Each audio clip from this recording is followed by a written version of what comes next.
રાજ્યના આરોગ્ય વિભાગના કર્મચારીઓ 9 દિવસથી ગાંધીનગરમાં હડતાલ પર ઉતર્યા છે અને આજે આ મામલો ગુજરાત વિધાનસભામાં ઉઠાવ્યો છે।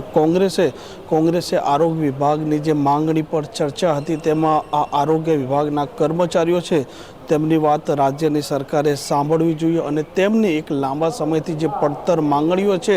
તેને લઈને સરકારે તેમના સાથે બેઠક કરવી જોઈએ અને ભૂતકાળમાં પણ સરકારે તેમના સાથે જે બેઠક કરી હતી તેનું આજ સુધી યોગ્ય નિરાકરણ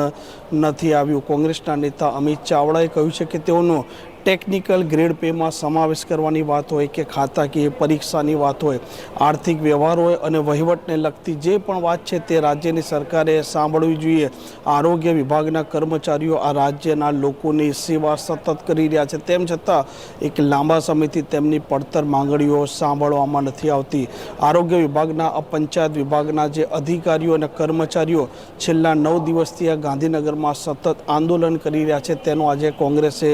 ટેકો આપ્યો છે અને આ મામલે કોંગ્રેસના નેતા અમિત ચાવડાની પ્રતિક્રિયા પણ સામે આવી છે। આજે વિધાનસભામાં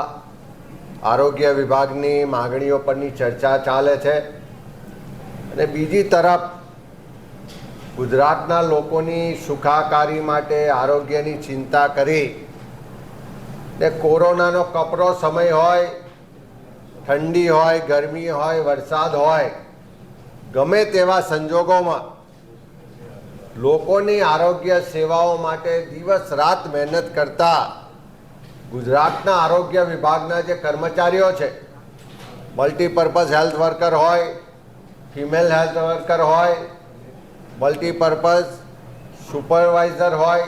ફિમેલ હેલ્થ સુપરવાઇઝર હોય કે તાલુકા કે જિલ્લા કક્ષાના સુપરવાઇઝર હોય, આરોગ્ય વિભાગ અને પંચાયત વિભાગના જે પણ કર્મચારીઓ છે જેમણે કોરોનાના કપરા સમયમાં પણ પોતાના કે પરિવારના જીવની ચિંતા કર્યા વગર આ ગુજરાતના લોકોને કોરોનામાંથી બચાવવા માટે ખૂબ મહેનત ને સંઘર્ષ કર્યો છે। લાંબા સમયથી આ કર્મચારીઓ પોતાની નાણાકીય માંગણીઓ, વહીવટી માંગણીઓને લઈ ને સરકારને સતત રજૂઆત કરતા આવ્યા છે। સરકારે પણ અનેક વખત વાટાઘાટો કરી, એમને ઠાલા આશ્વાસનો આપ્યા, એના માટેની કમિટી બનાવી, પરંતુ આજ દિન સુધી એ કમિટીએ જે ભલામણ કરી એ ભલામણોનો અમલ પણ સરકાર કરવા માગતી નથી અને એટલા જ કારણે આખા ગુજરાતમાંથી આરોગ્ય કર્મચારીઓ પોતાની નાણાકીય અને વહીવટી માગણીઓને લઈ ને છેલ્લા 9 દિવસથી ગાંધીનગરમાં ધામા નાખીને આંદોલન કરી રહ્યા છે, ધરણા કરી રહ્યા છે। આજે 9મો દિવસ છે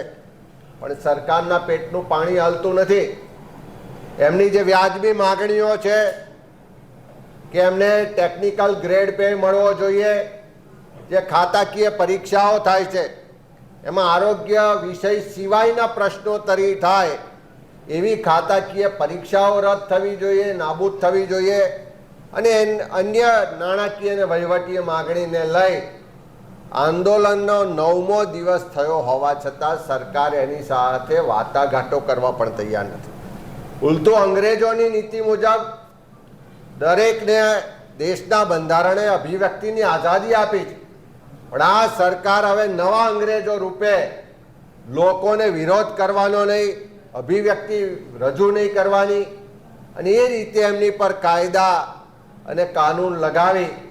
અને અનેક લોકોને નોકરીમાંથી ટર્મિનેટ, સસ્પેન્ડ કરવાના આદેશો કરી રહ્યા છે। ત્યારે આજે વિધાનસભામાં આરોગ્ય વિભાગની ચર્ચામાં અમારા પક્ષના દંડક પાટણના ધારાસભ્ય કિરીટભાઈ પટેલ, સોમનાથ વેરાવળના અમારા ધારાસભ્ય ભાઈ વિમલભાઈ ચુડાસમા બંને ચર્ચામાં ભાગ લેતા આ આરોગ્ય કર્મચારીઓની જે વ્યાજબી માંગણીઓ છે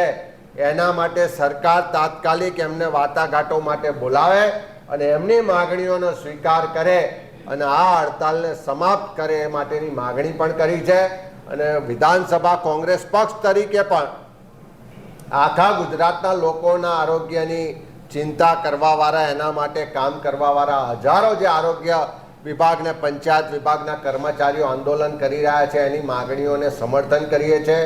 સરકારને પણ ફરીથી વિનંતી કરીએ છીએ કે તાત્કાલિક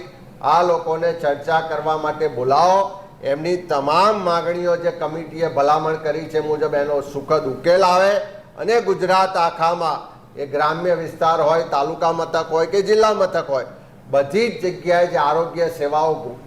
ખોટવાઈ ગઈ છે, ખોરવાઈ ગઈ છે અને લોકો અત્યારે હેરાન પરેશાન થઈ રહ્યા છે, એમાંથી મુક્તિ અપાવો. આરોગ્ય કર્મચારીઓની માગણીઓનો ત્વરિત સ્વીકાર કરે અને આંદોલનનો અંત લાવો. હવે જોવાનું તે રહેશે કે જે પ્રકારે વિધાનસભાના ગૃહમાં અને ત્યારબાદ આ નેતાઓએ સરકારને ઘેરી છે, ત્યારબાદ આરોગ્ય વિભાગના કર્મચારીઓ સાથે આ રાજ્યની સરકાર અને આરોગ્ય મંત્રી કોઈ બેઠક કરે છે કે નથી કરતા. આ પ્રકારના સમાચાર, આ પ્રકારના અહેવાલ માટે, વિધાનસભાના પલે પલની અપડેટ માટે નવજીવન ન્યૂઝની આ ચેનલ જોવાનું ભૂલતા નહીં. નમસ્કાર. વૈષ્ણવજન તો